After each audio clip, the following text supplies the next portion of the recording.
Hi, I'm Don. Today we paint female skin without an airbrush. There are a ton of ways to paint skin. Previously, we painted this Gamac model with just basic layering. And we painted the skin of this female model with an airbrush. Of course, the airbrush is the most efficient way to paint skin. Now, this giant of a model of a Gamac model was painted with Vallejo transparent paints. Today we'll paint female skin without an airbrush, similar to how I painted this squig model. We are going to sort of limit my palette by using just the paints included in this face painting set. I'm actually just using 4 or 5 of the paints here in this set. We're going to paint this Gamac female model, even though it's not a face, but at least it has a couple of cheeks. We'll paint this Gamac model and turn it into this. We'll paint this female skin via layering, glaring, and glazes. Hi, I'm Don. Welcome to my studio. This channel is supported by all these awesome brands.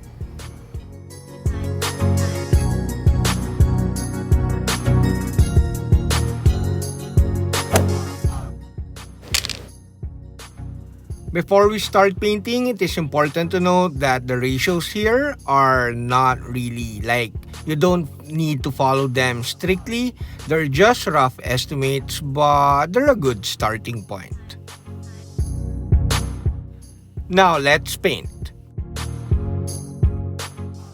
Base color or base coat thinning is roughly around 3 parts paint and 1 part water or thinner medium. Some painters thin their paints around 1:1. I don't do that unless I plan to use an airbrush. So for me, base color painting or underpainting or basically base coating or layering is 3 parts paint and 1 part medium or water. First, we're painting with burnt red. Normally, I paint with cavalry brown as an underpainting for skin or reds or browns over the black primer. This gives me a nice undercoat or underpainting so that the next color will have better coverage. Cavalry brown, one of my fave underpainting color, has better coverage, is more opaque. However, it is more brown than red. This one, burnt red, is more red than brown. It's very vibrant after around 3 thin coats. And then you'll have a kind of dark. It's kind of similar with gory red from the game color range, but it's model color. We are going to build up the colors via layering. And then later we're going to be doing a bit of glaring, which is glaze layering, and then some glazes. You all know I hate the ugly stage. That usually happens when you paint with over-thinned or watered down paints and you build up the opacity and the coverage of that thinned down paint. And I kinda made that mistake here at the middle part of the video. Now you see in the video, I'm mixing beige red and burnt red because the gap between the two colors is super big. That's why I mix a darker, more burnt red color and a more beige red color. This mixture is actually very close or very similar to reddish skin from the Nocturna set. So normally I'll use reddish skin in between like the burnt red and beige red. However, we kinda limited our palette with this face painting paint set and thus we needed to mix beige red and burnt red together. The thinning of this mixture, this reddish skin mixture, is roughly 3 parts paint and 1 part medium. I'm using thinner medium. Oh, by the way, I got a few comments asking what's the difference between using glaze medium and thinner medium. Basically, glaze medium is more transparent, a little bit more transparent than thinner medium. However, thinner medium also adds transparency, especially if you add more. You'll notice in the video that I'm being a bit careful in terms of the layering because we're not doing blending and glazes and whatsoever. So I'm being careful in terms of the layering of the colors of our mixture. I'm painting lesser areas as the color gets lighter, and I'm painting thin layers on top of each other. This video will actually show why I don't paint the base color on top of even the burnt red. The base color would be beige red or basic skin tone. I don't paint that over darker color immediately because it's really ugly. The ugly stage of building up thin layers of light colored paint on top of a darker colored paint without mixing them and creating different tonal values to build up the actual color that you want to use, or the actual color that is your base color, is really ugly, and you'll see it in the next part of this video. However, you see in the video now that we're slowly building up the lighter colors on top of each other, and we're creating a nice skin tone or dark skin tone with good volume. You may add a bit more medium to your mixture. Like for example, you may thin your paint around 3 parts paint and 2 parts medium, and you create a more transparent paint, and then your glazing, not glazing, but your layering, which will become glaring or glaze layering, will be more like you'll have smoother transitions in between colors. Mixing paints and building up slowly the color transitions is kinda time consuming, but it is very satisfying as you see the results immediately. However, and a huge however, because I got impatient and I kinda like skip a step, and you'll see it in the next part of this video.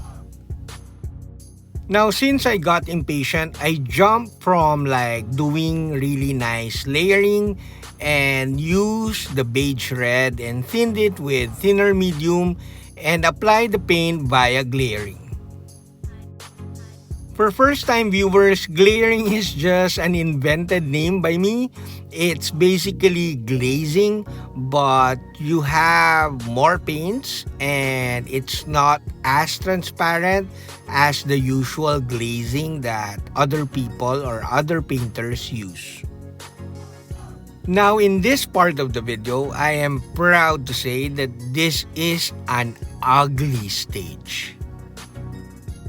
We thinned the beige red with 2 parts medium and 1 part paint, thus making it more transparent than our base coat or our layering earlier in the video. However, the layering or the glaring is looking so ugly. The ugly stage is not because of the glaring. Even if we add more mediums to the mixture, we will have more transparent paint, and thus it will take so much time to build up a nice beige red color. So the error here or the misstep here is the skipping of a step, which is mixing the beige red with our reddish skin mixture earlier. The lesson here is simple.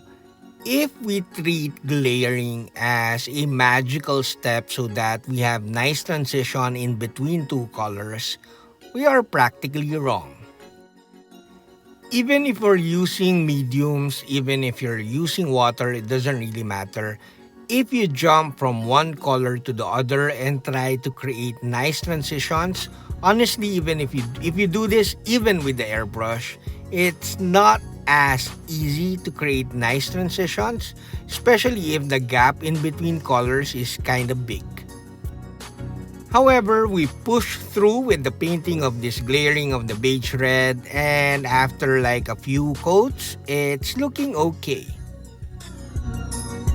Now here is the punishment of skipping a step, which is the mixing of the reddish skin mixture with beige red. So since we like skip that step, we have to do a ton of glazes to soften the transitions. To be honest, after the glaring of the beige red, I got really frustrated and put this model aside. And then I just resumed after a day. Key lessons here so far is to always mix intermediate paints or colors, like if you're painting beige red after reddish skin, you mix those two colors first before you paint beige red, regardless if you're using mediums, much more if you're just using water. Now, after picking up the model again on the second day, basically the second day was all glazing. My ratio for glazing is around 3 parts medium, regardless if it's thinner medium or glazed medium, 3 parts medium and 1 part paint. However, I have to warn you, if you're glazing with yellows, oranges, and reds, you have to mix less medium because those colors are semi-transparent already. However, if you want more subtle glazes, you could actually add more mediums or water if you're a water painter. And you could thin your paints for glazes around 6 parts medium, 5 parts medium, and 1 part paint. That ratio of around 5 parts medium and 1 part paint will give you a consistency or opacity of a wash. The 3 parts medium and 1 part Vallejo paint will roughly give you the consistency or transparency of a thinned down contrast paint. Feel free with the amount of mediums that you add to your paints. It doesn't really matter. It's a matter of what you need, how much transparent you need in regardless of the effect that you're trying to achieve.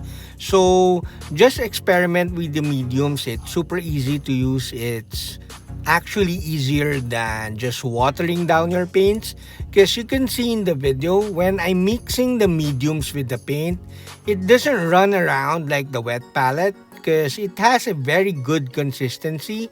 Unlike if you water down your paints, it's very runny and you have to wick your brush often so that you don't pull on the model. You don't like paint some pooling on the model, thus you have to like push and pull pigments and all that stuff, which is a bit complicated, especially to painters who are new to the hobby. However, even if you use mediums to add transparency to your paints or to thin your paints, you still need to wick your brushes so that you have just the perfect amount of paint when you're doing glazing. Another advantage of using mediums is that if you water down your paints and you have too much paints applied on the model, you'll create pooling and thus that will create coffee stains. However, if you add mediums to mediums to thin down your paints or to create semi-transparent paints, you won't really produce harsh coffee stains because the mediums will soften the paints. Now, I did another mistake, or not really a mistake, but I wasn't happy with my result at the latter part of this video. So do stay tuned and watch the video because I'll talk you through as I kinda correct that mistake. Or again, it's not really a mistake, but I just don't like the result. The basic skin tone glazing is looking really good so far, but now we push the highlights of the model and we paint light flesh. Some light-colored Vallejo paints are kinda tricky to glaze with. You need to add a bit more medium. because for some reason, if you don't, they look a bit chalky sometimes, or they're not as transparent as darker colored paints. So you just add a bit more medium if you want more transparency when you're painting lighter or when you're glazing with lighter colored paints. Now we segue to the squig painting. Basically, the squig was painted already, but I'm kinda like softening the transitions a bit more and adding more highlights with the same paints that we're using for the female skin. I just like to point out here that if you're painting a muscular like male miniature or a squig like here, it's actually easier to paint and make like the muscles smooth because you're painting with smaller areas because it's very detailed. Unlike the female, which is like huge cheeks at the rear part of the model and very plain legs, that's more difficult to blend, of course, especially if you're not using an airbrush. Also notice in the video, even though we added a lot of mediums with the pale, or no, not pale, with the light flesh paint, it's still kinda more opaque than usual, and we created nice highlights with the squig and the female model with just a couple of layers. Now at this point of the painting of the model, we're practically done, but I'm not happy with the result so far. The pale female skin is looking good, I think. Just a bit more glazes to like fine-tune the painting, but again, I'm not happy, so we will darken the whole skin with a surprise color. A surprise color because it's my first time using the paint or color, and I like the paint so much. Glazing tends to be shiny, so I gave the model a nice matte varnish before filtering it and making it darker. Now the surprise color. This is now one of my fave colors for painting skin. Brown sand. No wonder I haven't used this for painting skin because the name is brown sand. I thin the brown sand around 3 parts medium and 1 part paint, and I use it to glaze down or use it as a shade to like filter down or make like the whole overall look of the skin a bit more darker. Now I am liking the overall look of the model so far. Brown sand is like a savior. Thin down brown sand is nice to glaze with. It's very transparent in a way and it covers the model smoothly. It's as good as the burnt red to glaze and also as good as the beige red. However, without the brown sand, our skin will always look reddish or pale reddish skin, which is nice, Caucasian I think. But with the brown sand, with the introduction of the brown sand, it now looks a bit more Asian. Now we are almost done and it's time for our golden lemon reveal of this skin painting. Now we sum up all the lessons we learned in the skin painting in this video. Glaring is better than layering. However, it is more important. It doesn't really matter how you apply the paints, may it be with water or mediums. The most important part of like creating more transitions is by mixing more paint so that you have more colors. More colors, not necessarily more paints, but because you could mix your own colors, and more color means more color transitions, and more color transitions means a smoother finish. So mediums or glazing are not magical stuff that will produce smooth painting. Key here is to paint with more colors and then you just use glazes or mediums to refine your transitions. I hope you like the video, guys. Don't forget to give the video a thumbs up. That's it, Pansit. That's it, we're done. I hope you like the video. Do like, comment, subscribe, and consider joining the channel so that you'll be part of our Discord community. Saludos!